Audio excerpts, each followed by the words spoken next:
It's rather interesting that in about half an hour I went from global head to the MD for Asia South. But good evening, ladies and gentlemen. It's a pleasure to be here. It's always a delight. And I saw so much of passion, so much of excitement that my mind went towards innovation and all the three stages of computing that's happened in our country. And I'm glad that you added so much of passion to it.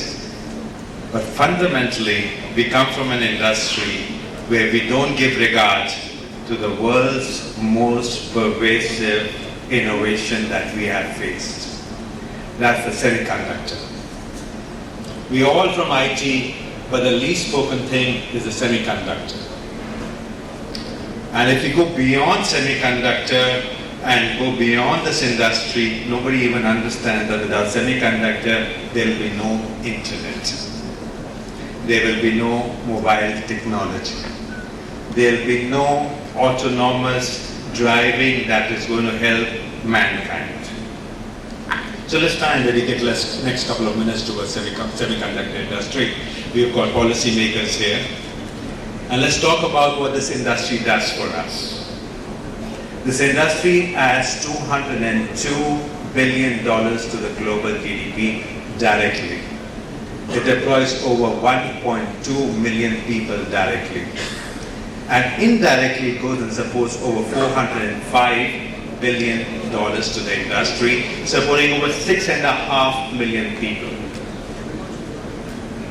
Now think about this. This is all about science. This is all about technology. It's all about engineering. It's all about mathematics. Every single economy in the world has progressed when we are at the supreme best in these 4 chapters. That's what India means. The more we develop the semiconductor industry, the more scientists, the more technologists, the more engineers, the more mathematicians are going to be around with us. Take an example. In the United States, an average person who works in semiconductor industry earns $100,000 a month. My apologies, $100,000. If he is supported by guys who are developing applications on approximately about $95,000. And we are talking about Make in India, we're talking about Progressive India, we're talking about a large sum of people who are coming together. That should be our emphasis. Now let's take how much that the semiconductor induces, something what we call downstream. It's $2.2 trillion to the GDP.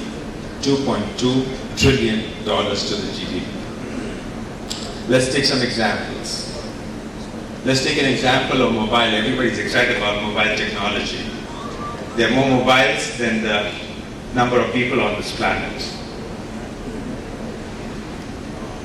How does the mobile become that powerful? Because each day, my tablet, which is powered, and let me just use this as a little bit of advertisement, NVIDIA Tegra is of the same power as a 1990 Cray computer. And the Cray computer was the size of a refrigerator. Now we're talking about devices which are 7 inch, 8 inch, 9 inch, 6 inches. These devices give me that power. These devices give me the connectivity. These devices help me to move around. Let's take another example of automotive. The automotive industry has changed in the last 3 years, where electronics are now 40% of the total value. 40% of the total value. They move from mechanical to electronic. They connect. It's not going to be long when you're sleeping in the night, your car is going to calculate on the weather forecast how much time it's going to take you to go to the office. By the time you wake up, you come and sit in the car, the dashboard is going to give you the news.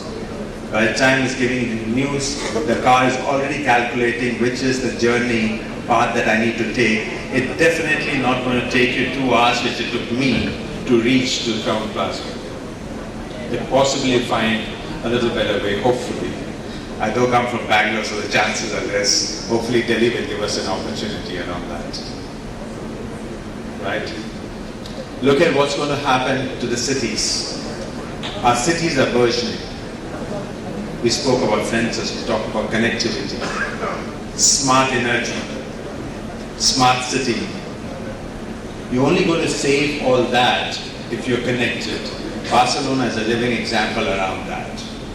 They save over 50% of electricity because it's been saving electricity based on sensors. Now all this is possible because underlying a semiconductor industry. All this is very possible if we're going to devote time more to science, technology, engineering, and mathematics. And I would encourage that, sirs, as you move around the North Block and South Block, encourage India to think semiconductor, build a fortune there. All innovation is going to come from there. All creativity is going to come from there. And I think we'll all have a much better life. Thank you very much.